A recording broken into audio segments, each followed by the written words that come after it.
ఇక ఇందిరమ్మ ఇండ్ల గురించి మాట్లాడుకుందాం మనం. సో ఇప్పుడు 99 రోజుల ప్రణాళికని ప్రభుత్వం ఒకటి పెడుతుంది. అన్ని కార్యక్రమాలు కూడా సమీక్షిస్తుంది. సో దీంట్లో భాగంగా ఇందిరమ్మ ఇండ్లకు సంబంధించిన అంశాన్ని కూడా ప్రభుత్వం చూడబోతుంది. కొత్త వాళ్ళకి ఇందిరమ్మ ఇండ్లు మంజూరు చేయడానికి కూడా ముందుకు రాబోతోంది. అండ్ రేషన్ కార్డులు అయితే నిరంతర ప్రక్రియ అని చెప్పేసి కూడా వాళ్ళు ఆల్రెడీ అనౌన్స్ చేసేసారు. రేషన్ కార్డులకు అయితే డోకాలేదు. రాష్ట్రంలో రేషన్ కార్డు రావడం లేరన్నట్టుగా ఉంది ఒక రకంగా. అయితే మరి ఈ ఇందిరమ్మ ఇల్లు పొందాలంటే 4 వీలర్ ఉండద్దు, ప్రభుత్వ ఉద్యోగం ఉండద్దు, ఇట్లాంటి చాలా రకాల కండిషన్స్ ఉన్నాయి కదా. ఇక్కడ ఆ కండిషన్లో ఇల్లు రాకపోతే ఎట్లా మరి? కారు ఉంటే ఇల్లు రాదా? ఇందిరమ్మ పథకంలో ఇబ్బందిగా మారిన నిబంధన. ఇక్కడ కార్లు చాలా మంది సెకండ్ హ్యాండ్ లో కొనుక్కొని ట్యాక్సీ డ్రైవర్లుగా పనిచేస్తూ కాలం వెల్లదిస్తున్న వాళ్ళు ఉన్నారు. దళిత బంధులో కారు వచ్చిన వాళ్ళు ఉన్నారు. దళిత బంధుల కారు వచ్చినట్టు పేదోడు అన్నట్టే.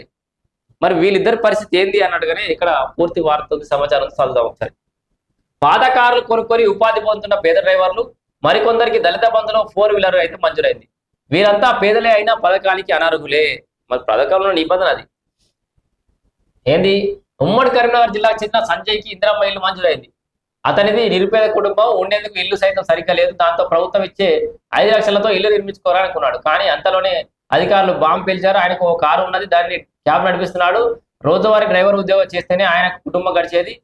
వచ్చిన డబ్బులతో కారు ఈఎంఐ కట్టుకుంటూ కుటుంబాన్ని ఇంటికొస్తున్నాడు. కానీ ఇందిరమ్మ ఇల్లు ఆధార్ విచారణలో అతనికి కారు ఉన్నట్లుగా వెల్లడైంది. దాంతో ఆయనకు మంజూరైన ఇంటిని రద్దు చేశారు. ఏం చేయాలో తెలియక సతమతం అవుతున్నాడు. కారు ఉంటే కారున్న ప్రతి ఒక్కడికి ఇవాళ రేపు మన ఏమంటారు హోటల్లో పనిచేయడానికి పోయేటోడు కూడా కారు కొనుక్కుంటుండు. కారున్న ప్రతి ఒడు బాగా డబ్బున్నోడైనా, ధనవంతుడైనా. పొద్దుగా నుంచి పొద్దుగా నడిపితే 500, 700, 600 వస్తాయి అనుకుందాం. వీళ్ళ 1000 రూపాయలు వెళ్తాయి అనుకుందాం. బిల్డింగ్లలో పనిచేయడానికి పోయి కారు వీళ్ళకి కూడా 1000 రూపాయలు మిగులుతున్నాయి. 1000-1500 ఒక మేస్త్రికి పనిచేసే వాళ్ళకి. కారున్న పాపానికి వాడు పేదోడు కాదంటే ఎట్లా? దాంట్లో వాడు ట్యాక్సీ నడిపేసుకోకుండా వాడి జీవనోపాధి అంది. లగ్జరీ కారా? ఇట్లా ఇదేమైనా కేటగిరీ సపరేట్.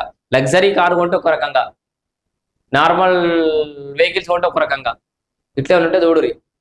ఏమైనా నిబంధనలు మార్చితే మార్చుని. ఇగో ఉమ్మడి కరీంనగర్ జిల్లాకి చెందిన మధుసూదన్ కు గత ప్రభుత్వం అమలు చేసిన దళిత బంధు స్కీమ్ లో భాగంగా 10 లక్షలు వచ్చాయి. ఆ డబ్బుతో కారును కొనుగోలు చేశాడు. దాంతో అప్పటి నుంచి కారు నడుపుకుంటూ జీవనం సాగిస్తున్నాడు. అయితే కాంగ్రెస్ ప్రభుత్వం వచ్చాక అమలు చేసిన ఇందిరమ్మ ఇల్లు కోసం దరఖాస్తు చేసుకున్నాడు. ఇల్లు మంజూరైన కారు ఉందన్న కారణంతో ఆయన దరఖాస్తును హోల్డ్ లో పెట్టారు. దాంతో దిక్కుచోదని స్థితిలో పడిపోయాడు. ఇల్లు మంజూరు చేయాలని మధుసూదన్ ప్రజాప్రతినిధులు అధికారులు కోరుతూనే ఉన్నాడు. అయితే ఇక్కడ ఫస్ట్ ఈ విషయం చదివిపోదాం. మిగతా రాష్ట్ర వ్యాప్తంగా 3,68,540 ఇళ్ళట. రాష్ట్ర వ్యాప్తంగా చేపట్టిన ఇందిరమ్మ ఇండ్ల నిర్మాణ పనులు శరవేగంగా కొనసాగుతున్నాయి. దీంట్లో 3,68,540 ఇళ్లు మంజూరు చేసిన మొత్తానికి. దాంట్లో 2,50,000 ఇండ్ల పనులు అయితే స్టార్ట్ అయినాయి. దాంట్లో ఈ నెలాఖరు నాటికి 1,00,000 ఇళ్లు పూర్తి చేయాలని అధికారులు లక్ష్యం పెట్టుకోరు. సో మార్చి నెలాఖరు వరకు దాదాపు 1,00,000 ఇండ్లు గృహప్రవేశాలు కాబోతున్నాయి రాష్ట్రంలో. జిహెచ్ఎంసీ మినహా మిగతా కార్పొరేషన్లు, అర్బన్ ఏరియాలో సైతం ఇళ్ల నిర్మాణాలు అయితే జరుగుతున్నాయి. పిఎం ఆవాస్ స్కీమ్ లో కేంద్రం ఇప్పటికే 1,13,000 ఇళ్లను అయితే మంజూరు చేసింది. పిఎం ఆవాస్ యోజన ఉందిగా.